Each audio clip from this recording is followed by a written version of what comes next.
नमस्कार, मैं हूं डॉक्टर भारती मक्कड़। स्वागत करती हूं आप सबका आयुरस हीलिंग हब में। आयुर्वेद में वात, पित्त, कफ इनकी बहुत ज्यादा इंपॉर्टेंस है। इनको आयुर्वेद का मूल सिद्धांत कहा गया है। आज के इस वीडियो में मैं आपको बताऊंगी कि पित्त या पित्त दोष क्या होता है। अगर आपके शरीर में पित्त दोष प्रकोपित है तो कैसे पता चलता है और प्रकोपित पित्त दोष को कैसे ठीक कर सकते हैं। आइए शुरू करते हैं।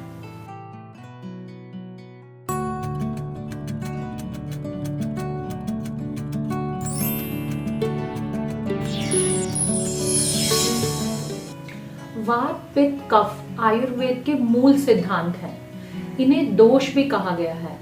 दोष इन्हें इसलिए कहा जाता है जब इनमें से कोई दोष बढ़ जाता है तो ये हमारे शरीर को विकृत कर देते हैं, यानी कि उसमें पैथोलॉजी पैदा कर देते हैं, यानी कि हम बीमार पड़ जाते हैं। क्योंकि ये हमारे शरीर को दूषित कर देते हैं इसलिए इन्हें दोष कहा जाता है। इसलिए जब ये समान अवस्था में भी होते हैं तब भी हम इसे वात दोष, पित्त दोष या कफ दोष ऐसा दोष कहकर बुलाते हैं, लेकिन तब इनका मतलब ये नहीं होता कि ये दूषित ही कर रहे हैं। तो आज मैं आपको बताऊंगी कि पित्त क्या होता है। पित्त दोष उसे कहा गया है, या अगर हम अपने शरीर में पित्त को आइडेंटिफाई करना चाहें तो पित्त तत्व वो है जो हमारे शरीर में गर्माहट पैदा करे। गर्माहट पैदा करे, हमारे शरीर को हीट दे या एनर्जी दे। तो हमारा पाचक संस्थान जो है, हमारा डाइजेस्टिव सिस्टम है, उसमें जितने भी एंजाइम्स हैं उनको हम पित्त से डोनेट कर सकते हैं। हमारे शरीर में जितने भी हार्मोन्स हैं ये भी एनर्जी का सूचक है, तो इन्हें भी हम पित्त मान सकते हैं। पित्त जब हमारे शरीर में सामान्य अवस्था में होता है, यानी कि जब बैलेंस होता है, तो हमारे शरीर के कौन से काम के लिए, हमारे शरीर के कौन से फंक्शंस के लिए रिस्पॉन्सिबल है, आइए इस बात को समझते हैं। जैसा कि मैंने पहले ही बताया है कि पित्त का मतलब है उष्णता, गर्माहट या अग्नि। तो जो भी हमारा डाइजेस्टिव प्रोसेस है उसके लिए हमारे शरीर में डाइजेस्टिव फायर चाहिए होती है। ये डाइजेस्टिव फायर पित्त दोष के द्वारा कंट्रोल की जाती है। इसका मतलब हमारा डाइजेस्टिव सिस्टम ठीक से चले या जो हमारी पाचन प्रक्रिया है ये पित्त दोष की वजह से है। इसके अलावा हमारे शरीर में जितनी भी चीजें हैं उनका एक रूप से दूसरे रूप में जो परिवर्तन होता है इसके लिए भी पित्त दोष जिम्मेदार है। जैसे कि हम खाना खाते हैं, लेकिन ये खाना पाचन के बाद इसका मेटाबॉलिज्म होता है, ये ऐसे रूप में कन्वर्ट होता है जिससे हमारा शरीर इसे अवशोषित कर ले। तो यानी कि मेटाबॉलिज्म या जितने भी केमिकल रिएक्शंस हैं हमारी बॉडी में वो सब के सब पित्त दोष की वजह से हैं, पित्त की वजह से हैं। तो पित्त जब सामान्य अवस्था में होता है तो ये केमिकल रिएक्शंस ठीक होते हैं। पित्त भूख के लिए भी जिम्मेदार है। अगर हमें भूख ठीक से लग रही है तो वो भी पित्त दोष की वजह से है। हमारे शरीर का टेम्परेचर यानी कि तापमान को बनाए रखने के लिए भी पित्त रिस्पॉन्सिबल है। इसके अलावा हमारे शरीर में त्वचा का रंग या हमारे रक्त खून का रंग, इसके लिए भी पित्त रिस्पॉन्सिबल है। यानी कि हमारे चेहरे में जो ग्लो है, जो कांति है, वो भी पित्त की वजह से ही होती है। हमारे जो मानसिक गुण हैं, जैसे कि हमारी इंटेलिजेंस या करेज, जिसे हम साहस कह सकते हैं, या हम कितने दिमाग से तेज हैं, ये भी पित्त ही कंट्रोल करता है। तो इस तरह से अगर पित्त दोष हमारी बॉडी में बैलेंस अवस्था में है, यानी कि समा अवस्था में है, तो ये सारे फंक्शंस हमारे शरीर में बहुत अच्छे से होते हैं। मगर कुछ कारण ऐसे भी हैं जिनकी वजह से पित्त दोष हमारी बॉडी में बढ़ने लगता है, यानी कि प्रकोपित हो जाता है, या ऐसा कह लीजिए कि पित्त दोष इम्बैलेंस हो जाता है। सबसे पहले जानते हैं क्या है वो कारण। पित्त दोष जो है वो कुछ तरह के खाने से बढ़ता है। तो कौन से ऐसे खाद्य पदार्थ हैं जिनको लेने से पित्त दोष बढ़ता है? पित्त दोष अम्ल, लवण और कटु। अम्ल यानी कि खट्टा, लवण यानी कि नमकीन और पित्त यानी कि तीखा। तो इस तरह का अगर हम आहार करते हैं जो कि ज्यादा खट्टा खाना खाएं, यानी कि ज्यादा मिर्ची वाला, तीखा यानी कि अगर हम तेज मिर्ची, लाल मिर्च का ज्यादा इस्तेमाल करते हैं और ज्यादा मिर्च मसाले, नमक, लवण से मतलब यहाँ नमक से है, तेज नमक वाली चीजों का ज्यादा मात्रा में सेवन करते हैं, तो हमारे शरीर में पित्त दोष बढ़ सकता है। इसके अलावा अगर हम फास्ट फूड खाते हैं, अगर हम फ्राइड खाने का ज्यादा इस्तेमाल करते हैं तो भी पित्त दोष बढ़ता है। सेकंड, अगर हमारा खाना जो है वो अनियमित है, अनियमित यानी कि अगर हमें भूख नहीं लगी और फिर हम खाना खा लें, या भूख लगने पर हम जरूरत से ज्यादा खाना खा लें, या कई बार ऐसा भी हो जाता है कि हमें भूख लग रही होती है और हम खाना नहीं खाते हैं, तो ऐसा करने से भी पित्त दोष बढ़ता है। आयुर्वेद में हर एज का भी एक दोष बताया है। ऐसे ही युवा अवस्था में यानी कि 18 साल से लेकर आप कह लीजिए 30 साल तक पित्त दोष जो है वो तेज होता है बॉडी में। तो युवा अवस्था में प्राकृतिक रूप से ही पित्त दोष की वृद्धि होती है। इसके साथ साथ जिन लोगों की पित्तज प्रकृति है उनको भी पित्त तेज होता है। इसके अलावा जो लोग नींद अपनी पूरी नहीं करते हैं उनके शरीर में भी पित्त प्रकोपित हो जाता है, और कई बार बहुत ज्यादा लगातार स्ट्रेस में रहने से, लगातार चिंता करने से भी पित्त दोष प्रकोपित होता है। जब आपके शरीर में पित्त दोष प्रकोपित हो जाता है तो बॉडी अपना कुछ साइन दिखाती है। अगर उसी टाइम हम आइडेंटिफाई करके अपने दोष में बढ़े हुए पित्त को ठीक कर लें तो बहुत अच्छा होता है, नहीं तो आगे चलकर हमें पित्त दोष से रिलेटेड बीमारियां भी हो जाती हैं। तो कौन से ऐसे साइन या सिम्टम हैं जिनसे पता चलेगा कि क्या हमारे शरीर में पित्त दोष इम्बैलेंस हो रहा है, यानी कि क्या पित्त दोष बढ़ रहा है? आइए इसे जानते हैं। जैसा कि मैंने पहले भी बताया है कि पित्त का मतलब गर्मी से है, तो जब पित्त हमारे शरीर में बढ़ने लगता है तो हमें जलन होने लगती है। ये जलन हम अपनी स्किन पे भी फील कर सकते हैं, पूरे शरीर में फील कर सकते हैं, या कई बार छाती में जलन होने लगती है। हम एसिडिटी, हाइपर एसिडिटी होती है, हमारा जी मचलाता है। इसके अलावा कई बार ऐसे भी लगता है जैसे हाथ पैरों में से आग निकल रही हो। पित्त जब बहुत बढ़ने लगता है तो हमारे शरीर के विभिन्न भागों से खून भी आने लगता है, जैसे कईयों को मुंह से खून आता है, या कई बार गर्मियों के दिनों में आप देखते होंगे लोगों को नाक से खून आता है, नक्सीर जिसे कहते हैं। ये शरीर में पित्त दोष बढ़ने से होता है।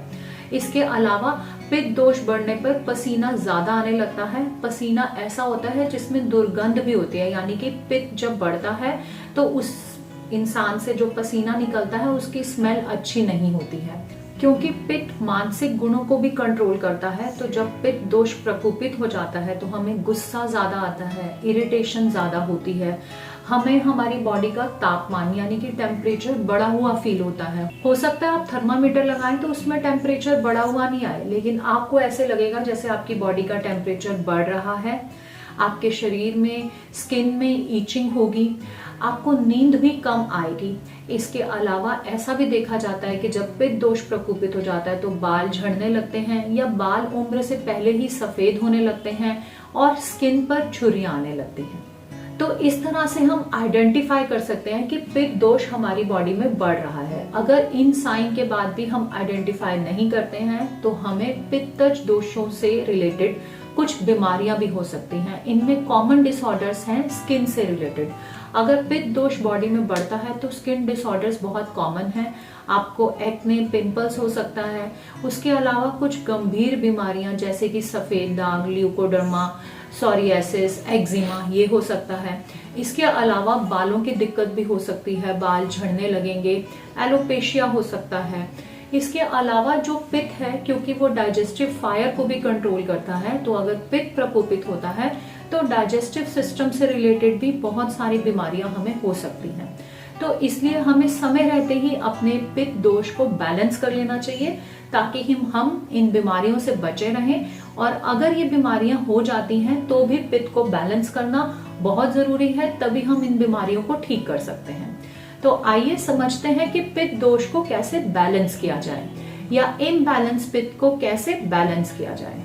आयुर्वेद में किसी भी इम्बैलेंस को बैलेंस करने के लिए या किसी भी बीमारी को ठीक करने के लिए सबसे पहला एक प्रिंसिपल बताया है जिसे हम निदान परिवर्जनम के नाम से जानते हैं।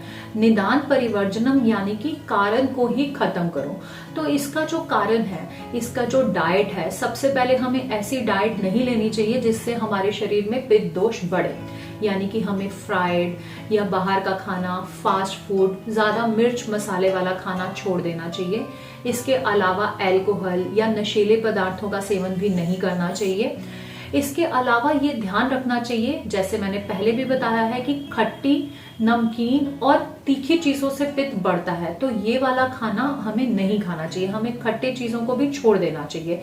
और इसके विपरीत मधुर, कषाय और तिक्त। मधुर यानी कि मीठा खाना, मीठे से मतलब यहाँ चीनी से नहीं है। आयुर्वेद में कुछ मधुर रस बताए गए हैं, जैसे कि दूध का, घी का, इनका भी मधुर रस होता है। इसके लिए मैंने पहले भी वीडियो बनाया, आप उसे देख सकते हैं। और कषैला यानी कि कसाय रस, जैसे जामुन का कसाय होता है या अनार का कसाय होता है। और इसके अलावा कड़वा, जैसे नीम और करेला। तो इन चीजों का सेवन ज्यादा करना चाहिए। इन रसों का या इन टेस्ट की चीजें खाने से पित्त दोष अपने आप ही समावस्था में आ जाता है, बैलेंस हो जाता है। इसके अलावा हमें अपनी नींद पूरी करनी चाहिए, स्ट्रेस से बचने की कोशिश करनी चाहिए। उसके लिए हम योगा भी कर सकते हैं। नेक्स्ट, कुछ ऐसे खाद्य पदार्थ भी हैं जिनको अपनाकर या जिनको लेने से पित्त दोष जो है वो शांत हो जाता है। आप रोज 1 गिलास पानी में 1 चम्मच सौंफ लें, उसे थोड़ा उबालें और फिर छान कर इस पानी को पिएं। सौंफ की तासीर बहुत ठंडी होती है, इसका सेवन करने से पित्त दोष समावस्था में आता है। इसके अलावा नारियल पानी बहुत अच्छा है, आप डेली नारियल पानी पी सकते हैं। अगर आपकी स्किन में ईचिंग हो रही है या जलन हो रही है तो आप नारियल का तेल भी लगा सकते हैं, ये भी बहुत अच्छा है।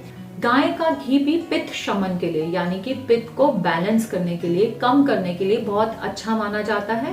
बट ये गाय देसी गाय होनी चाहिए, यानी कि आप A2 काऊ का घी इस्तेमाल कर सकते हैं या ऐसा घी जो आपके घर में बना हो, ये भी बहुत फायदा करता है। सफेद मक्खन भी पित्त को ठीक करने के लिए बहुत अच्छा माना जाता है। आप घर में सफेद मक्खन बना सकते हैं। याद रखिएगा, अगर आप बाजार से पीला मक्खन लेते हैं तो वो पित्त दोष को बढ़ाता है, उसका सेवन आपको नहीं करना है। अगर आप, जैसे मैं बता रही हूँ, देसी गाय का इस्तेमाल करते हैं या सफेद मक्खन का इस्तेमाल करते हैं जो घर में बना है, तो इनसे आपका कोलेस्ट्रॉल नहीं बढ़ेगा। आप थोड़ी मात्रा में इनका सेवन रोज कर सकते हैं। इसके अलावा आंवला भी बहुत अच्छा बताया गया है, जो पित्त दोष को प्रकोपित अवस्था से समावस्था में लाता है। आंवले का टेस्ट कषाय यानी कि कसैला होता है। पर एक चीज का आप यहाँ ध्यान रखें, जिन लोगों को पित्त दोष प्रकोपित होने की वजह से स्किन से संबंधी कोई डिजीज हो गई है, जैसे कि सफेद दाग हो गया है, सोरियासिस हो गया है, उनको आंवला का इस्तेमाल नहीं करना है। आयुर्वेद में कुछ दवाइयां भी बताई हैं जो पित्त दोष को समावस्था में लाती हैं, यानी कि बढ़े हुए पित्त को कम करती हैं। इनमें नाम है कामदुधा रस, सूतशेखर रस, आविपत्तिकर रस। आप चाहें तो अपने डॉक्टर की सलाह से इनका भी इस्तेमाल कर सकते हैं।